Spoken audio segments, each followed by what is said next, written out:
Yeah, it's been been a long time, but these things take a long time getting out of various contracts, and I was away from music for a long time, did some acting in LA, and I had a daughter, so I wanted to spend some time with her. So it was time to come back. I just got the bug again, and there you are. Started writing and got the album, and it's also a new record company. It's my record label, so it's a lot of work, you know.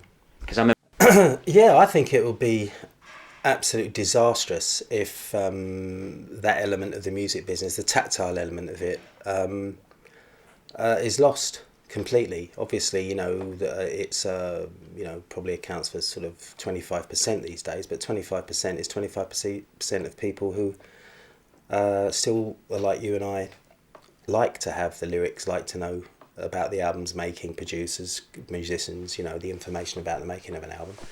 I think that's half the pleasure of buying a new album. So I've stuck to my guns with that, and we'll see. But I think if a few major artists continue to do that, and I'm sure some of them will, there's always going to be a demand for it. I was going to talk about HMV and stuff later. It would seem silly to ignore it now. Obviously, that's part of this argument, really, about the physical versus the digital element. I Yeah. mean, what's your feeling basically on the HMV news?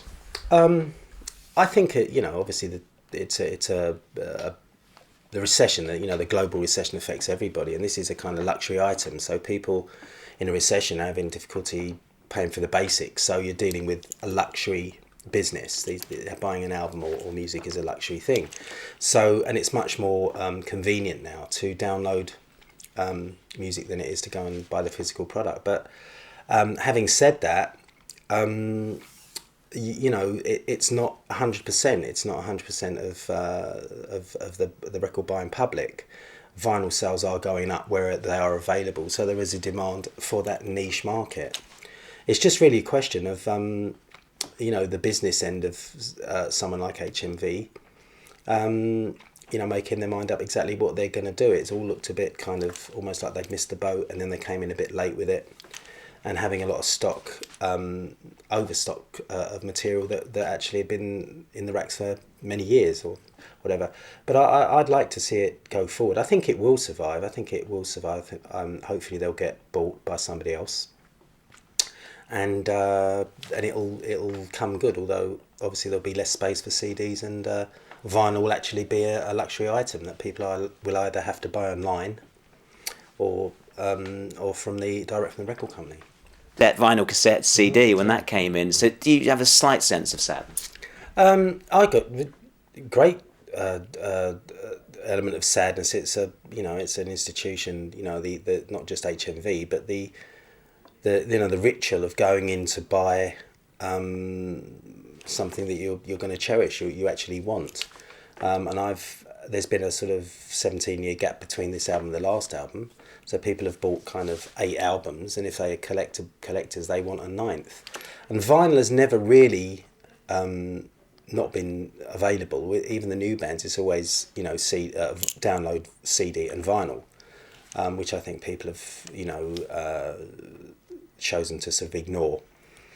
I just probably what I think will happen is I think people that can see a good business plan for that niche market that want the physical, actually want the tactile product, will come in now. And there's unfortunately in any kind of disaster, there's always someone else that will benefit from it and can see a way of making money out of it.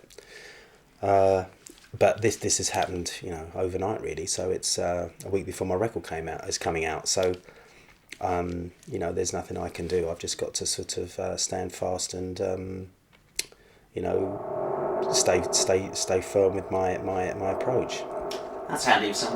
Do you kind of revel in sort of the eccentricity of your character, the stage character, and things like that? Is that a part of it that you just enjoy? Because I feel like you enjoy provoking people in terms of like the album title. We'll talk about that in a second as well. Is that a part of it that just seems fun?